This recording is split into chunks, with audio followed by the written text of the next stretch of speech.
Hello, नमस्कार प्यारे विद्यार्थियों। स्वागत है आपका अपने चैनल जीएलसी स्टडी में। मैं आपका दोस्त संदीप कुमार। आज हमारा नया टॉपिक होगा राजस्थान का भौतिक स्वरूप। यानी हम आज अध्ययन करने वाले हैं राजस्थान के उन ऊंचावचों के बारे में जो जिसमें मरुस्थल, अरावली और उन पहाड़ी, पठारी, मैदानी प्रदेशों के बारे में हम बात करेंगे। आज का अपना टॉपिक होगा राजस्थान के राजस्थान के ऊंचावच एवं भौतिक स्वरूप। ऊंचावच एवं भौतिक स्वरूप।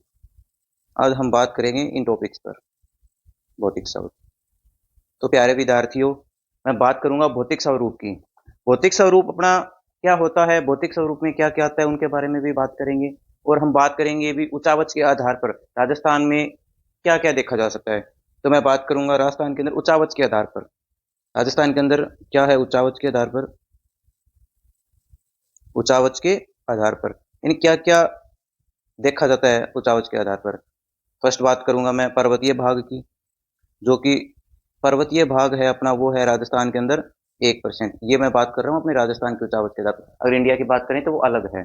दो दो नंबर बात करूंगा मैं पहाड़ी पहाड़ी क्षेत्र। पहाड़ी क्षेत्र 6% है। उसके बाद में मैं बात करूंगा पठारी क्षेत्र। पठारी क्षेत्र है अपना 31%। उसके बाद में मैं बात करूंगा मैदानी मैदानी प्रदेश। मैदानी प्रदेश है 51%। उसके बाद में बात करूंगा निमन भूमि। निमन भूमि निमन भूमि है अपनी 11%। इन पहलुओं को अपने ऊंचावच के आधार पर देख सकते हैं। इनको 5 भागों में अपने बांट सकते हैं ऊंचावच के आधार पर। ठीक है। और अब मैं चलता हूं आगे और बात करूंगा मैं कि राजस्थान के बारे में सबसे पहले किसने बताया, क्या उसका स्वरूप था। मैं सबसे पहले चलते हैं नेक्स्ट स्लाइड पर। और सबसे पहले मैं बात करना चाहूंगा प्रोफेसर वीसी की। मैं बात करूंगा सबसे पहले प्रोफेसर वीसी की। प्रोफेसर वीसी तिवारी थे, सॉरी मिश्रा। वीसी मिश्रा थे। उन्होंने सन 1968 के अंदर एक पुस्तक लिखी थी। उसका नाम था राजस्थान का भूगोल। राजस्थान का भूगोल। पुस्तक का नाम था राजस्थान का भूगोल सन 1968 में। और उन्होंने बताया भी राजस्थान को उन्होंने 7 भागों में बांटा था। उसमें राजस्थान को कितने भागों में बांटा था? 7 भागों के अंदर। ले लेते हैं अपने राजस्थान का मैप और करते हैं फिर बात। ये रहा अपना राजस्थान का मैप।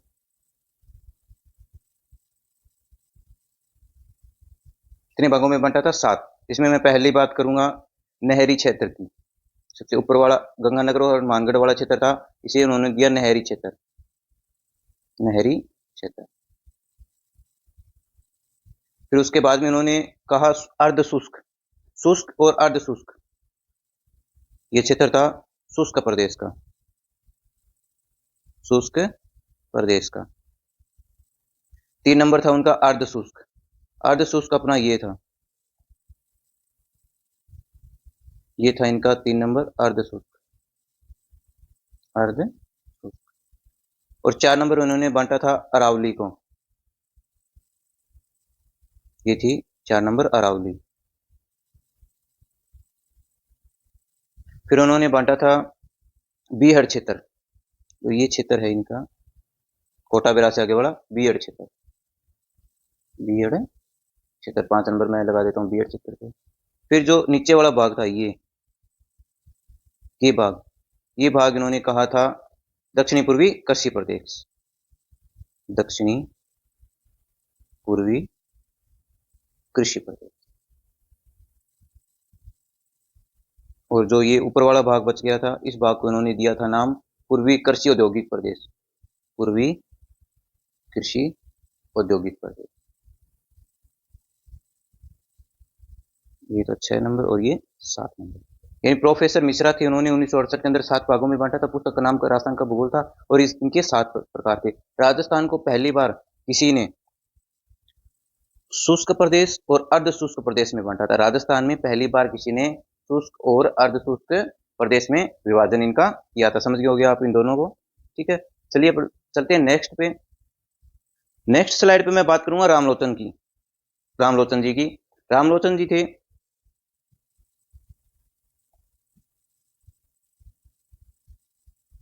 रामलोचन जी, रामलोचन सिंह जी। उन्होंने सन 1971 में एक पुस्तक लिखी थी, उसका नाम था भारत का प्रादेशिक भूगोल। भारत का प्रादेशिक भूगोल। भूगोल। और इस पुस्तक में इन्होंने राजस्थान को बांटा था। यानी इस पुस्तक में इन्होंने राजस्थान का क्या किया था, राजस्थान के भौतिक स्वरूपों का वर्गीकरण किया था, जिसमें इन्होंने दो वृत्त थे, ठीक है, वृत्त, और इन वृत्त के 4 उप थे, ठीक, और इन चारों के 12 लघु प्रदेश थे।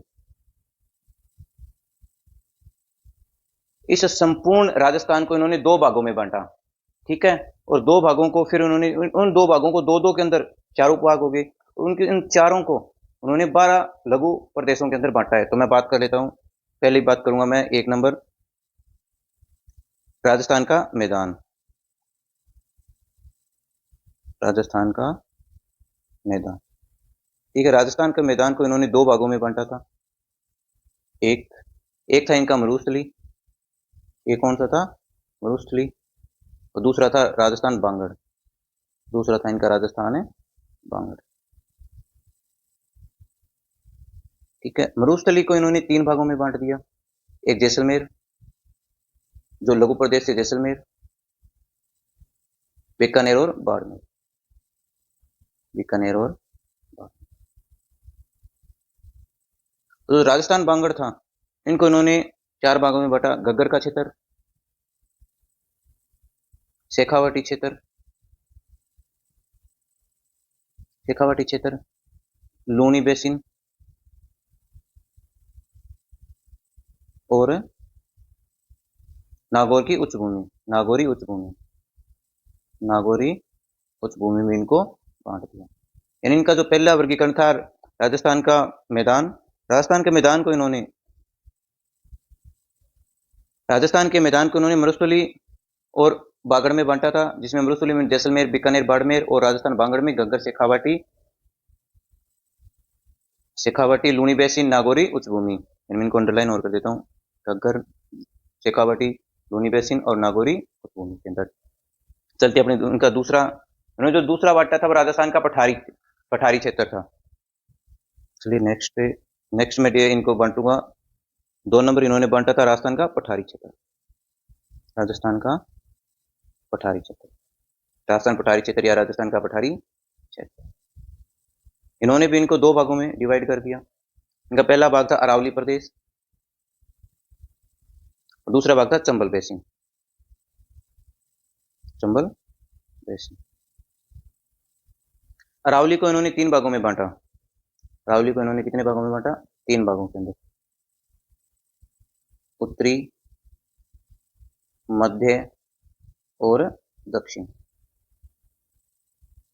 और जो चंबल बेसिन है इसको इन्होंने 2 भागों में बांटा, नीमन और मध्य भूमि, नीमन भूमि और मध्य भूमि। इस तरह इन्होंने 2 भागों में बांटा था, दो को फिर उन्होंने 4 भागों में बांटा, और उन चारों को भी 12 भागों में बांट दिया, ठीक है।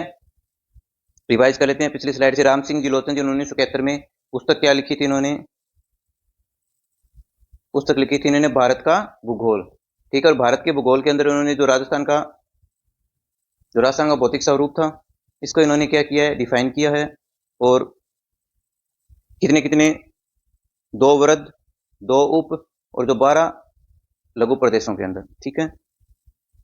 पहला था इनका राजस्थान का मैदान था, जिन्होंने 2 भागों में इनको बांट दिया, और उनके अंदर जैसलमेर, बीकानेर और बाड़मेर आ गए, ठीक है। और फिर उनके बाद में इन्होंने क्या किया, राजस्थान का बांगड़ प्रदेश बांटा, बांगड़ प्रदेश के इन्होंने 4 भागों में इनको डिवाइड कर दिया।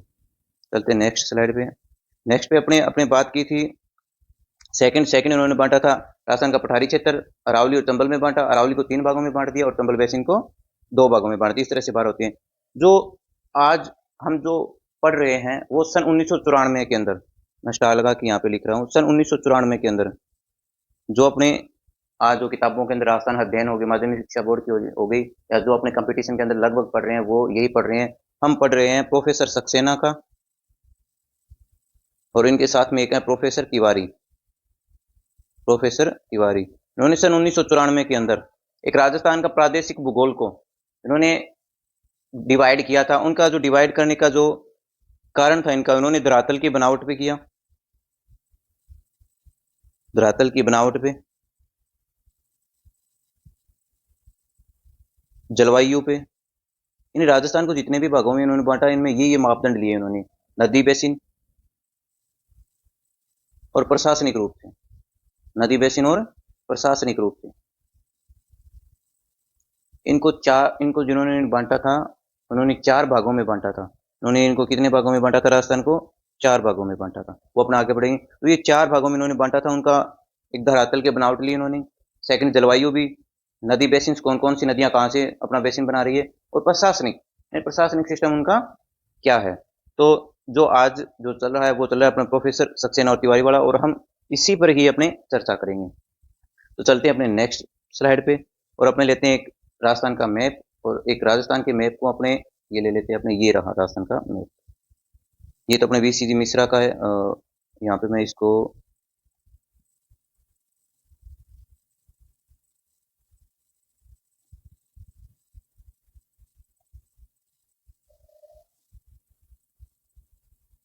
डिलीट करना पड़े, कट। ये मैं पीछे स्लाइड पे लगा देता हूँ इनको, अगर अपनी जगह बची हो। वीसी मिश्रा का वैसे तो मैंने बता दिया, और इसको थोड़ा सा मैं लगा ही देता हूँ, ये और इसको छोटा कर देते हैं। इस तरह से इन्होंने इनको, ठीक है। अब चलिए अपने नेक्स्ट स्लाइड पे यहीं पे चलते हैं।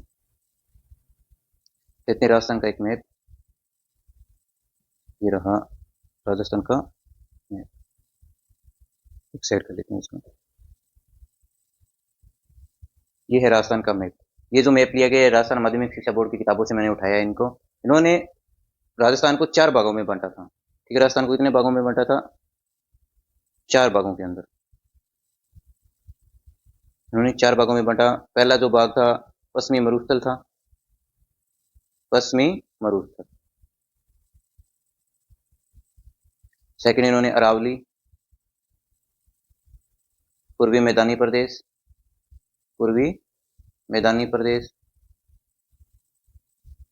और चौथा इन्होंने बांटा था दक्षिणी पूर्वी आड़ोती प्रदेश, दक्षिणी पूर्वी आड़ोती प्रदेश।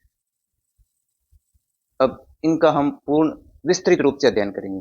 मैं आपको बता देता हूं, अभी हम 1 नंबर पश्चिमी राजस्थान को अपने 2 भागों में बांटे हैं, शुष्क और अर्ध शुष्क को, ठीक है। जो पश्चिमी राजस्थान है,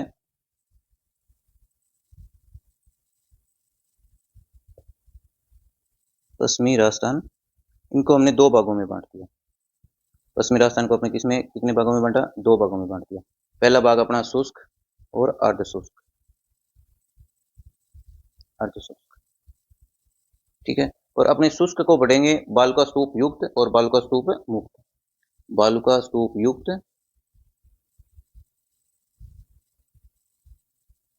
और बालुका मुक्त, स्तूप मुक्त।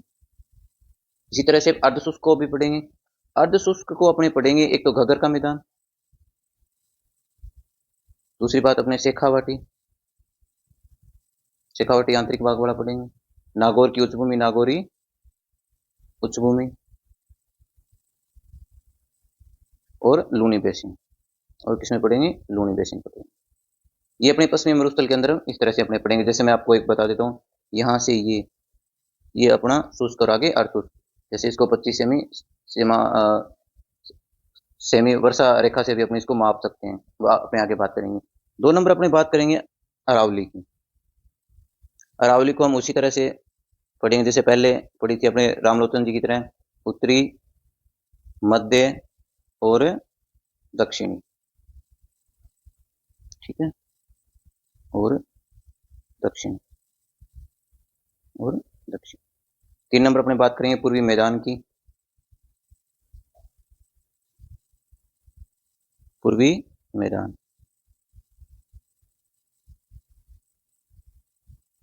पूर्वी मैदान। पूर्वी मैदान को अपने नदी तंत्र के हिसाब से बांटेंगे, यमुना नदी तंत्र, बनास बेसिन,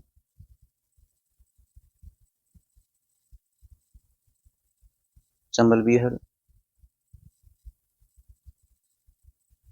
और माही के मैदान के अंदर। और 4 नंबर अपनी बात करेंगे दक्षिण पूर्वी यानी हड़ौती या पठारी प्रदेश की। इसकी बात करेंगे पठारी प्रदेश की 4 नंबर की। उसको अपने एक मालवा का पठार, मालवा का पठार मैं बात करूंगा। जैसे अरावली के अंदर आऊंगा तो मैं बताऊंगा आपको भी अरावली है उसका किस तरह से बनी है, उसका किस तरह से विस्तार हुआ, किस तरह से उसका विखंडन हो रहा है, वो किस तरह से टूट रही है। और मैं अब आऊंगा पठार पे तो मैं बताऊंगा भी राजस्थान में यहीं पर पठार क्यों बना था, इस बारे में भी अपनी बात करेंगे। ठीक है। और सेकंड इसमें अपने पढ़ेंगे विंध्यन स्वरूप के साथ। ये था प्रोफेसर सक्सेना के हिसाब से, और अपने प्रोफेसर सक्सेना के हिसाब से ही अपने इसको पढ़ेंगे। ठीक है, चलिए नेक्स्ट स्लाइड पर चलते हैं। अब लेते हैं अपनी पहला बात करेंगे रेतीला प्रदेश या पश्चिमी मरुस्थल। पश्चिमी मरुस्थल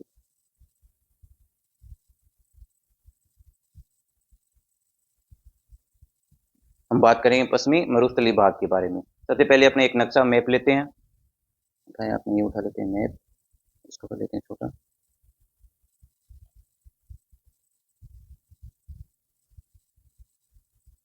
मैं बना देता हूँ मरुस्थल।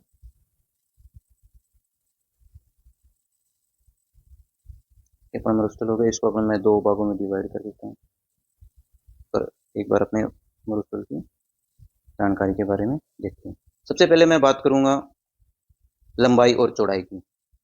जो जैसे मैं यहाँ पे लिख देता हूँ, इसका ये ईस्ट हो गया, ये वेस्ट हो गया, ये नॉर्थ हो गया और ये इसका साउथ हो गया। यानी पूर्व से पश्चिम, इसकी पूर्व से पश्चिम है वो सीमा, जो इसकी लंबाई है वो है 300 किलोमीटर। ठीक है। और मैं बात करूंगा उत्तर से दक्षिण की, उत्तर से दक्षिण, तो उत्तर से दक्षिण की 640 किलोमीटर। ठीक है। और इसकी जो औसत ऊंचाई है मैं यहाँ पे लिख देता हूँ, लंबाई ये मैंने मैप में फिल करी दी। और ये जो इसकी जो सेम जो वर्षा रेखा है वो यहाँ से, इसकी जो यहाँ से जो रेखा जा रही है वो है 10 सेमी। ठीक है। और इसको अपने मानते हैं 50 सेमी वर्षा रेखा, यानी 10 सेमी वर्षा रेखा से 50 सेमी वर्षा रेखा के बीच में है। ईस्ट से इसकी वेस्ट यानी पूर्व से पश्चिम 300 किलोमीटर है, और नॉर्थ से साउथ इसकी 640 किलोमीटर है। ठीक है। और अपने बात करते हैं आगे की तरफ। और इसका औसत ऊंचाई मैं बात कर लेता हूँ, औसत ऊंचाई की, औसत ऊंचाई, औसत ऊंचाई है इसकी 250 मीटर, यानी समुद्र तल से इसकी औसत ऊंचाई कितनी है, 250 मीटर ही होगी। ठीक है। उसके बाद में मैं बात करूंगा ये कब, मतलब इसका कहाँ पर इसका जिक्र हुआ है, ये किस तरह से बना है। मैं बात करूंगा तैतीस सागर की। इससे पहले लिख लेते हैं, इसके बाद में बात करते हैं इसका बनने का कारण क्या था। कारण बहुत से हैं, मैं आपको आध्यात्मिक भी बताऊंगा और इनका वो भी मैं इसके बारे में बात करूंगा। अब इसका बात करते हैं भौगोलिक क्षेत्रफल इसका। अब बात करेंगे क्षेत्रफल की। इसका जो टोटल जो पश्चिमी मरुस्थल इसका क्षेत्रफल है 2,09,042 वर्ग किलोमीटर, जो लगभग कितना 61.11%, जो लगभग कितना 61.11% है। तो प्रशासनिक रूप से कितने जिलों के अंदर आता है, इसमें डिस्ट्रिक्ट आएंगे 12, इसमें डिस्ट्रिक्ट कितने 12। पर ये धीरे धीरे इसका क्या हो रहा है, विस्तार हो रहा है। और इसको अपने 2 भागों में बांट देंगे। 2 भागों में कौन कौन से 2 भागों में बांट देंगे, एक बालुका युक्त, बालुका स्तूप युक्त, और एक मुक्त, और एक मुक्त बालुका स्तूप है। जो बालुका स्तूप युक्त है वो है टोटल अपना 58.5%। ये पर्सन कई एग्जाम में आ चुका है, और लगभग बच्चों का इसमें गलत होता है, कंफ्यूजन हो जाती है उनको ये लगता है 58.5% राजस्थान का पश्चिमी मरुस्थल का क्षेत्रफल है, या बालुका युक्त है या मुक्त है। तो आप इसको ध्यान रखें। और जो मुक्त होगा वो तो आपको पता ही है 41.5%। ठीक है, ये बातें अपने हो चुकी हैं। और जो इसका ढाल है, इसके ढाल के बारे में मैं बात करूं, इसका ढाल उत्तर पूर्व से, इसका ढाल है उत्तर पूर्व से दक्षिण पश्चिम की ओर है, दक्षिण पश्चिम की ओर। उत्तर यहां से इसको दक्षिण पश्चिम की ओर इसका ढाल है, यानी इसका ढाल किस तरफ है, इस तरफ है। ठीक है। अभी इसकी बात करते हैं जलवायु की, इसकी जलवायु विशेषता, यानी ये जो जगह है इसकी जलवायु की क्या विशेषता है। जलवायु की विशेषता आपको लगभग आपको पता ही होगा, भी यहाँ पर अधिक तापमान रहता है, वर्षा की कमी होती है और तापांतर भी बहुत अधिक दिखाई देता है। इसके अंदर इसमें मैं लिख ही देता हूँ, तापमान अधिक, ठीक है, वर्षा की कमी, वर्षा की कमी रहती है यहाँ पे, तापांतर भी अधिक रहता है, तापांतर भी अधिक रहता है। और ये रहने के कारण इनमें यहाँ पर क्या आता है, बबूलिया, और बबूलिया के साथ साथ क्या आता है इनका, यहाँ पर आंधियां भी। बबूलिया और आंधियों का जो कॉन्सेप्ट है, ये जो कॉन्सेप्ट है, ये जो कॉन्सेप्ट है, ये अपने कॉन्सेप्ट सॉल्यूशन करेंगे जलवायु के अंदर। जब अपने राजस्थान की जलवायु करेंगे तब मैं आपको बताऊंगी बम्बूरिया कैसे बनता है, इसका लो प्रेशर हाई प्रेशर से क्या रीजन है, या फिर इसका समदाब रेखा है उनका रीजन है, फिर आंधियां कहाँ बनती है, कहाँ सर्वाधिक आती है, इसके बारे में भी अपने बात करेंगे। अब मैं बात करूंगा, आपको पहले भी बता चुका हूँ, 50 सेमी और 10 सेमी के ये बीच में। वैसे पहले की मैं अगर बात करूँ तो अपने यहाँ पे एक चित्र बना लेते हैं, जिसमें ये हो गया इसका अरावली यानी ईस्ट भाग, तो पश्चिमी मरुस्थल का, और ये वेस्ट भाग, ठीक है। यहाँ पर अरावली के पास में यहाँ पर कितनी है, 50 सेमी होती है, और इसको दो भागों में अपने बांटा था, शुष्क और अर्ध शुष्क, ठीक है। अर्ध शुष्क 50 सेमी और यहाँ पर 0 सेमी, ये अपना अब का न्यू है, यानी अब इसका पहले इस तरह से नहीं था, पहले जो बात थी पहले इस तरह से था। मैं बना देता हूँ यहाँ पे, ये रहा, ये अपने अरावली हो गया, ये इसका ईस्ट हो गया, ये वेस्ट। पहले इनको मानते थे, यहाँ पर अरावली में 50 सेमी होती थी, ठीक है, और यहाँ पर जो यहाँ पर होती थी, यहाँ पर मैं लिख देता हूँ 40 मानते, और यहाँ पर जो 20 और यहाँ पर 0, और अब यहाँ पर जो ये पॉइंट है इसमें मानते हैं 45। तो लगभग अपना जो पश्चिमी भाग है जो अरावली को अलग करने वाला है, वो 50 सेमी वर्षा रेखा ही उसको निर्धारण किया गया है। ये बात आपको समझ में आ गई होगी। फिर अपने बात करते हैं यहाँ पर मृदा है, यानी जो मिट्टी है, वो मिट्टी किस टाइप की पाई जाती है, यहाँ पर मिट्टी किस टाइप की पाई जाती है। यहाँ पर जो मिट्टी होती है वो मरुदबीज, यानी मरुदबीज का मतलब क्या, यहाँ वर्षा की कमी होती है, यानी रेतीली मृदा होती है। मैं बात करूँ, रेतीली रेतीली मृदा होती है। रेतीली मृदा के कारण, रेतीली मृदा में पानी की कमी रहती है, क्योंकि पानी का उच्च वाष्पोत्सर्जन सबसे ज्यादा करती है, यानी जो यूएनईपी का जो आंकड़ा है, यहाँ की जो मिट्टी है, यूएनईपी का आंकड़ा मैं आपको बता देता हूँ, यहाँ की जो मिट्टी है वो 80 से 95% वाष्पोत्सर्जन करती है। यानी जैसे ही पानी आया मिट्टी के अंदर, उसमें से वो 90% यानी 80 से 95% जो जो वहां की जो नमी होती है उसको वाष्प बना के आसमान में ले जाती है, ठीक है। और इनके जो यहाँ पर जो वनस्पति होती है, वर्षा की वनस्पति मैं बात करूंगा, इसके अंदर वनस्पति होती है वो मरुदबीज, मरुदबीज होती है, यानी जीरोफाइट, इसको क्या बोलेंगे अपने, जीरोफाइट, जीरोफाइट्स होती है, ठीक है। जैसे इसमें जो होती है जैसे नागफनी, यानी कांटेदार होती है। कांटेदार का मतलब ये है कि जैसे ही जो पत्तियों में जल होता है और उनको ज्यादा गर्मी के कारण उसमें वाष्पोत्सर्जन होता है, तो उस जल को रोक के रखने के लिए अपने, तो इस तरह से वो एक कांटानून उसको बना लेती है, जिससे उसका अवशोषण ना हो, उसके पानी का उत्सर्जन बाहर की तरफ ना जा सके, उनको मिल सके और वो उनको रख सके, ठीक है। अपने अब बात करेंगे, राजस्थान को दो भागों में बांटेंगे, इन पे बात करेंगे, एक शुष्क और एक अर्ध शुष्क।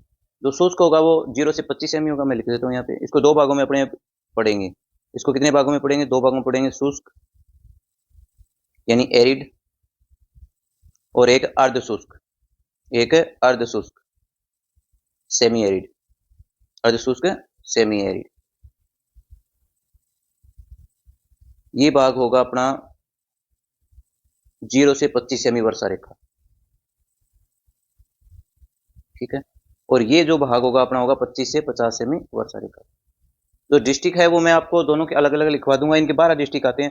पूर्ण जो अपना पश्चिमी अपने रेगिस्तान जो पड़े उसमें 12 डिस्ट्रिक्ट आ रहे हैं, उनका दोनों का मैं एक लास्ट में लिखवा देता हूँ, शुष्क का अलग और अर्ध शुष्क का अलग लिखवाता हूँ, ठीक है। 12 डिस्ट्रिक्ट आते हैं। वैसे मैं अपने एक नक्शे के अंदर अपने बात कर ही लेते हैं, एक नया नक्शा ले लेते हैं, उसमें नए जिलों के साथ में भी अपने ले लेंगे। ये आ गया अपना डिस्ट्रिक्ट। और अब अपनी बात करते हैं कहाँ से, यहाँ से।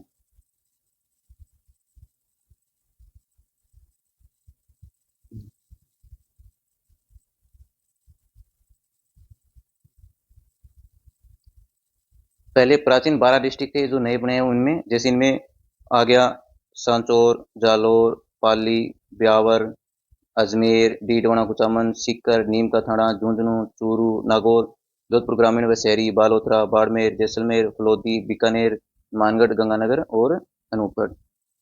ठीक है, अब अपने डिस्ट्रिक्ट काउंट कर लेते हैं। 1 2 3 4 5 6 7 8 9 10 11 12 13 14 15 16 17 18 19। ज़्यादा हो गया क्या? चलो इन्हें काउंट करके लिख के देते हैं अपने। 1 2 3 4 5 6 7 8 9 10 11 12 13 14 15 17 18 19 और 20। टोटल डिस्ट्रिक्ट कितने हो गए? 20। और पहले कितने थे? 12। ओल्ड कितने थे? 12 और न्यू कितने हो गए? 20। ठीक है, ये आप इसको आप याद रख सकते हो। भी आपको ये लगे भी इस तरह से इन्होंने बताया नहीं तो मैं आपको बता देता हूँ भी इस तरह से। जैसे अपने आगे बात करें तो अरावली इस तरह से, ये अपने क्या होगी? अरावली। और ये हो गया अपना हाड़ौती प्रदेश, हाड़ौती। और ये अपना हो गया पूर्वी मैदानी प्रदेश इस तरह से। तो धन्यवाद दोस्तों, आपको क्लास कैसी लग रही है प्लीज़ हमें कमेंट करके बता दें, अपने दोस्तों से शेयर कर दें। थैंक यू, धन्यवाद।